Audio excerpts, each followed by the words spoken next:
Assalamu alaikum, Bismillah ar-Rahman ar-Rahim.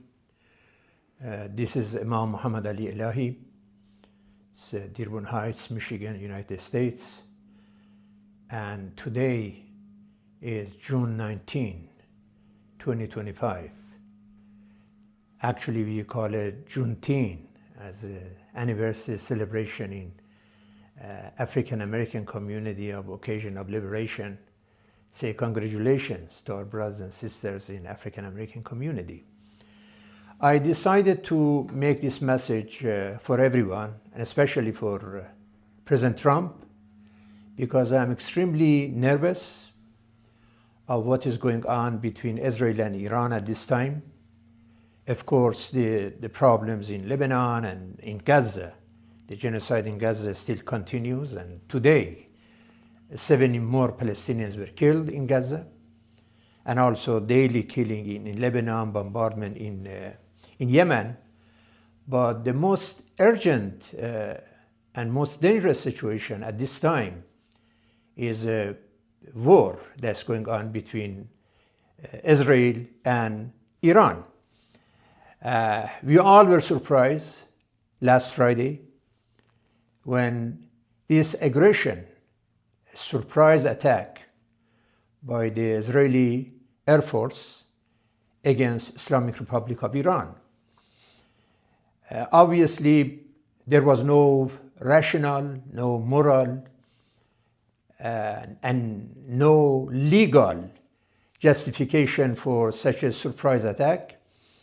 It was under the order of Netanyahu, who already is a war criminal and under the ICC arrest order as a war criminals.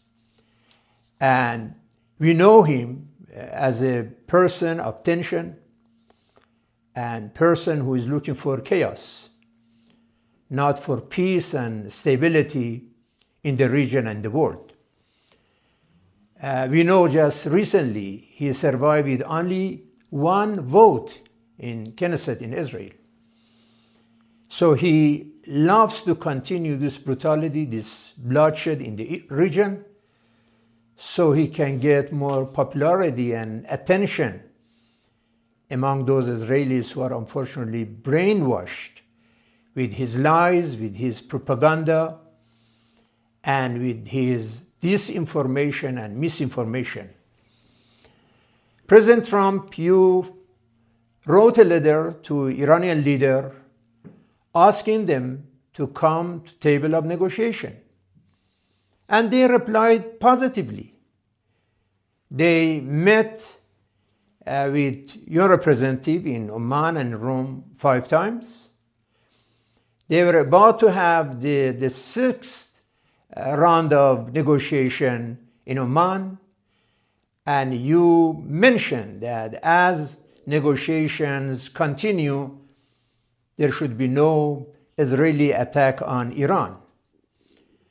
So Iran started negotiation as you wanted, but Israel under Netanyahu started the war against your wishes, against what you already, at least against what you said. I don't know your intention, but at least your expressions, you said that you didn't support Israel to attack Iran while this negotiation continues.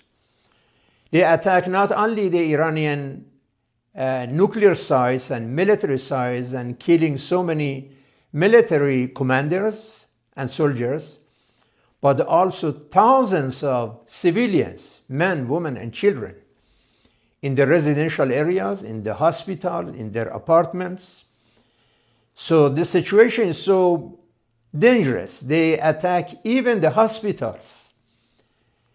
They attack the Red Crescent of Iran, the headquarters of Red Crescent that supposed to provide medical service to those who are wounded. Even attacking the headquarters of radio and TV station while that lady was in the newsroom and doing the news.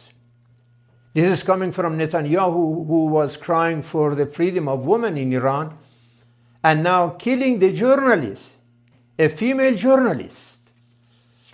So this is, Mr. President, a time of urgency. The situation is so dangerous in coming hours, coming nights, and coming days.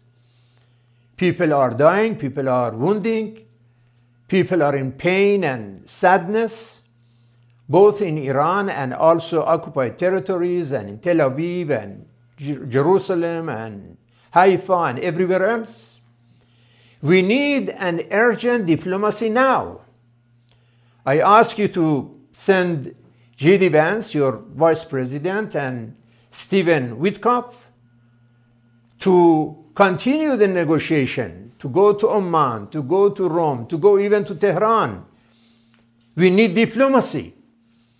There should be a dialogue among civilizations, not death and destructions. You remember former President of Iran, President Khatami, who came to United Nations and called for dialogue and diplomacy between civilizations. We need to talk with one another with respect, responsibility, with courtesy, with compassion, to copy the language of our founding fathers, George Washington and Jefferson and Franklin and Adams, and even later on, Abraham Lincoln, and recently even Jimmy Carter's. When even the president of Iran came to United Nations last September, and he called for dialogue. He called for peace with the United States and with the world. So diplomacy is the way, and not military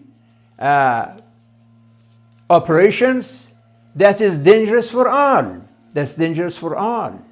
That doesn't work. I want to also remind you what Ayatollah Sistani said just yesterday regarding the safety of the Ayatollah Sayyed Ali Khamanei, the spiritual leader in Iran.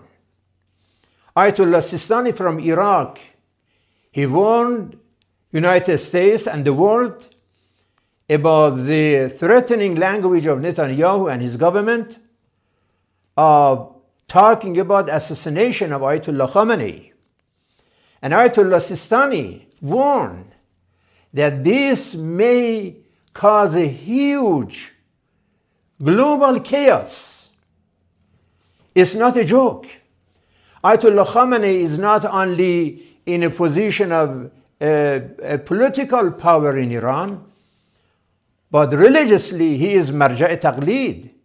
Marja' taqlid means a person in a position that the faithful, they follow him in the Islamic world. Both Shia and many Sunnis, they follow him, they follow his jurisprudence, they follow his religious fatwas. And if that happens, that would be the biggest damage to image of United States forever and ever. First of all, killing of Ayatollah Khamenei won't change anything in the military operation, because he already authorized Sepah Pastaran, the army of Iran, to take the authority of making decision for any necessary military operation. So even if he was killed, nothing is changed, and things, as a matter of fact, getting much more dangerous, getting out of control.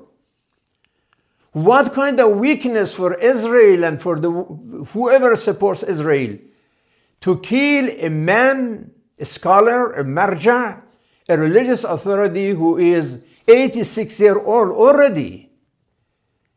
He may meet his Lord any moment. But this urgency to go and commit a crime, that would be destructive consequences for our interests and our image, not only in Iran, but the entire world. United States people They are against this war. They know Israel started these strikes and this illegal operation. And this is not for Netanyahu to say self-defense. Who is doing self-defense at this time? Iran is doing self-defense, but Netanyahu and war criminals around him, they are in a position of aggressors. So, and this is the wisdom of United States. And it's a big testing time for you, Mr. President, to make a wise decision and take the phone and call Netanyahu. Tell him, stop now. If you stop striking Iran and making chaos in Tehran, a city of 12 million population, that is ridiculous. If he stopped now, everything would stop. Then let the Israelis get out of those shelters. Let them have their normal life. We want peace for Muslims, for Jews, for Christians, for everyone. We don't want any innocent people be killed. We don't want the continuity of this criminal aggression. That is nonsense. You, President, were talking about common sense. This is exactly against common sense. This is the time that we use our brains. Not just say, well, we have power and might is right. No, might is not right all the time. Not to say the ends justify the means. That's not right. So we are making a huge difference in history. When George Bush started the situation in Iraq and he thought that, well, mission accomplished, and he thought it's 24 hours. How many years we were in Iraq and in Afghanistan? Mr. President, you were saying that Biden was about the Third World War. And you said you came to end the wars. So what's going on now? Promise made, promise kept. That's what you said. Lots of Americans, they voted for you in the last election because you said America first. And we as Muslim community, we share the idea of America first. That means Netanyahu is not the first.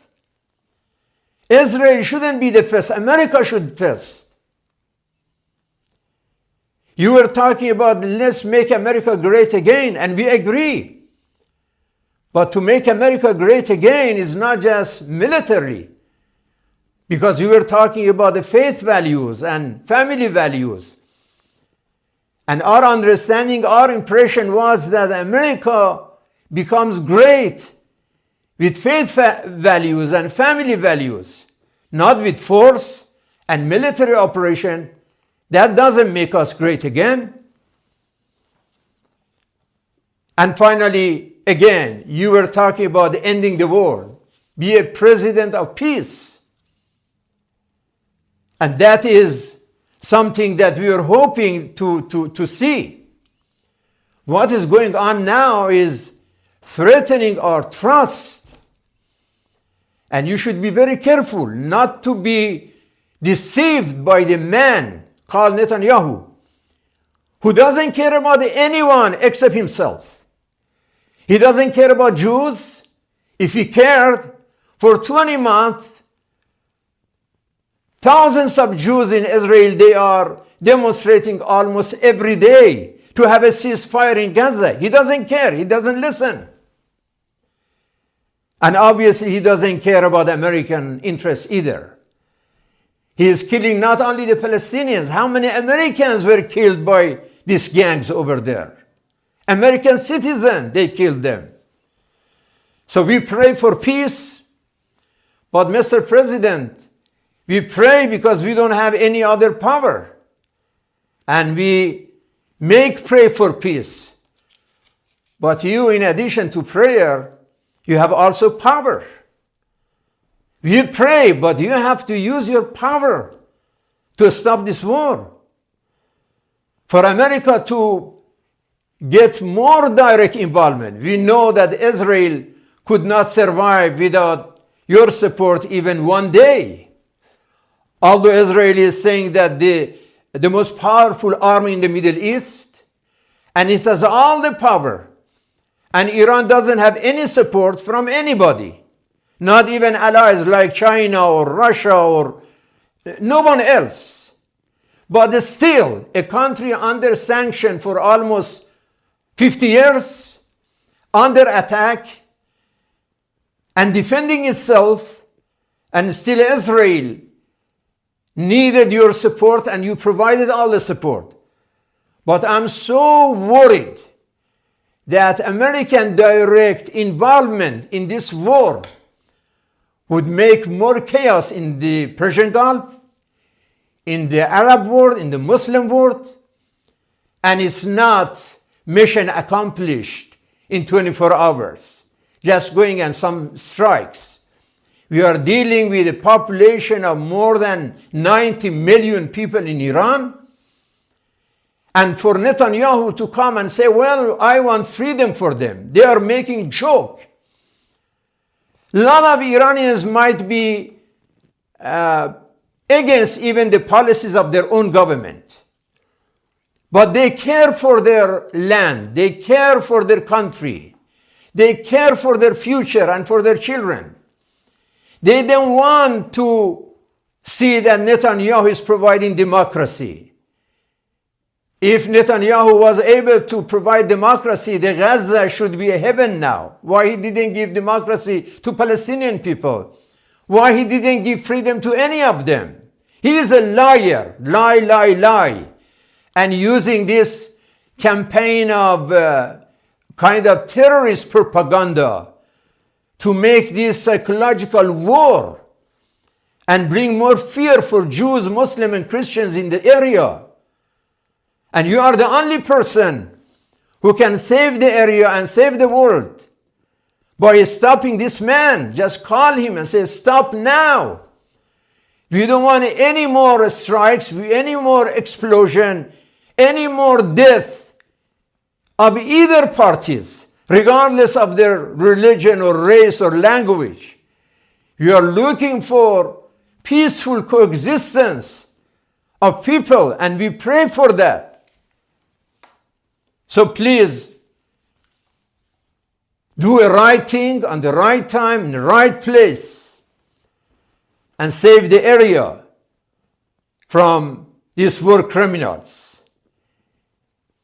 If Iranian people, they want to do the regime change, it's up to them. That is their business. Who is Netanyahu to come and bring a regime for Iranian people? Is he Iranian? Who is he to provide democracy and freedom? There are 90 million people over there. That's their business. If they want to change the regime, it's up to them. Let them change the regime. But it's not up to a foreigner to come to a country and lies to them. Even those people who disagree with their own government, like any other countries, like United States. Not everybody agree with you, Mr. President. But it's up to them. It's not up to Netanyahu of regime change. This is shame, this is disgraceful, this is embarrassing, and this is very dangerous. So we don't want to see this mess in the Middle East and the Third World War that may start from this point. You are looking for peace, and you promise to be a peacemaker president, and please practice what you preached, and that would be an honor for you, for us, for our country. We are going to have elections again and again in this country. Republicans, they need everyone, including Muslim community, to come and vote. But remember, if this happened, and especially if this crazy statement issued by Netanyahu, that would make it hell. They already make a hell in in Gaza, in south of Lebanon, in Yemen. We want peace for the Middle East. We want peace for the world. So please pick up the telephone and tell them stop now. And let the Iranian nuclear issues that Netanyahu has been lying about this for the last 30, 40 years. It was 30 years ago that Netanyahu said Iranians are going to have an atomic bomb in 1 year. And 30 years passed and still they don't have it. This is the director of your intelligence service said it. In Congress, she said there is no decision to make nuclear weapon. And especially coming from Israel that you know, you have the information. I don't have the information that you have, Mr. President. But I Google it, and Google tells me that there are between 40 to 400 atomic bombs in Israel. And Iran doesn't have even one. It is a nuclear for electricity, for energy, but whatever discussion, I'm not expert on that. I'm not ambassador of Iran. I'm not a politician. I don't have any connection with Iranian government in either way. But I know one thing, we have United Nations. Let the United Nations make decision about the nuclear situation in Iran based on international law, based on international regulations. They are part of NPT, and Israel is not part of NPT to begin with. And everything is under observation of international atomic agencies. So there is no reason for this war, just for Netanyahu to stay in the office and escape jail because of his corruption that is in Israeli court even. He is getting everything. He wants to burn the whole world just for himself to stay in office for a few more days. Don't put all the American eggs in the basket of Netanyahu because he acts like a gang. He is not acting like a government, like a state.